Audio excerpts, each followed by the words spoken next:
Hello everyone, আজি মই chicken roastৰ video এটা লৈ আহিছো। এইখিনি মোৰ বুৱাৰীজনীয়ে বনাইছিল। চাওচোন আহক কিদৰেনো বনালে। এয়া প্ৰথমতে বইল ল'ব। বইলটোতে আপোনালোকে দৈ দিব। তাতে নেমু টেঙা অলপমান চেপি দিলে। তাতে জলকীয়া গুড়ি দিছে।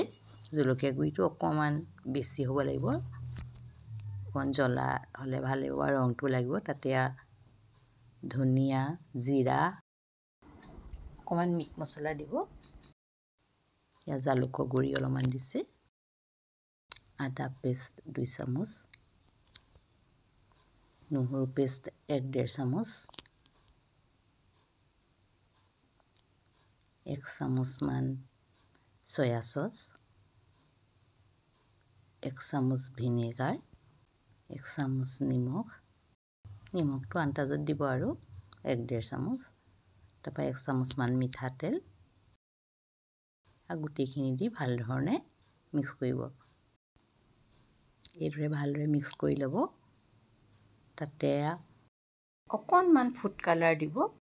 আকৌ ভালদৰে এইখিনি মিক্স কৰি ল'ব। মিক্স কৰি এটা ধুনীয়া পেষ্ট বনাই ল'ব। এইদৰে এটা ধুনীয়া পেষ্ট বনাই ল'ব। তাতে অকণমান কচুৰি মেথি অকণমান হাতত লৈ এইদৰে মোহাৰি ইয়াত দি দিব। কচুৰি মেথি এটা বৰ ধুনীয়া সেন্ট আহে, ভাল লাগে এখানে খাই।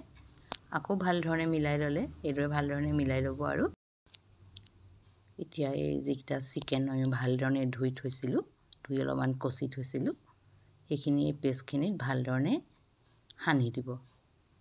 পেষ্টটো যাতে চিকেনখিনিত ভালকৈ সোমায়। তাৰপৰা এইটা হৈ গ'ল সানা। তাৰপৰা এটা কণ্টেইনাৰ বা ঢাকনা থকা চচ ল'ব।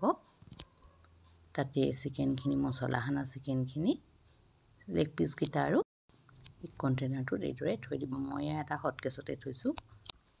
এয়া গুটিখিনি ৰেডি হৈ গ'ল। এতিয়া ঢাকনা এখন মাৰি ফ্ৰিজত 2 ঘণ্টামান ৰাখি থ'ব।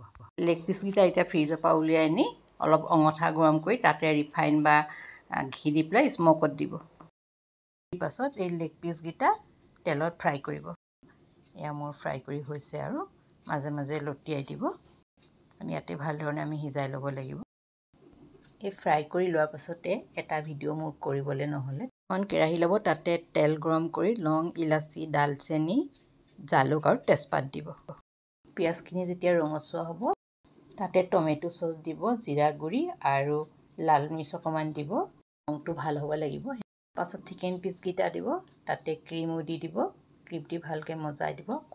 তাতে অকণমান পানী দিব। পানী দি এইখিনি ভালকৈ সিজিব দিব, যাতে মছলাখিনি চিকেন পিচকেইটাত সোমায়। তাৰপাছত এইখিনি নমাই থৈ দিব। এয়া আমাৰ চিকেন ৰ'ষ্টখিনি ৰেডি হৈ গ'ল। এতিয়া আমি ছাৰ্ভ কৰিবলৈ সাজু হওঁ। বৰ ধুনীয়া হৈছে ন কালাৰটো। খাবলৈ কিন্তু বহুত টেষ্ট হৈছিল দেই। আমাৰ বুৱাৰীৰ এই চিকেন ৰ'ষ্টটো যেতিয়া আপোনালোকৰ ভাল লাগিছে, আপোনালোকে ভিডিঅ'টো লাইক কমেণ্ট কৰিব, পাৰিলে শ্বেয়াৰ এটাও কৰিব আৰু ঘৰত বনাই খাব। ভিডিঅ'টো চোৱাৰ বাবে সকলোলৈ বহুত বহুত ধন্যবাদ।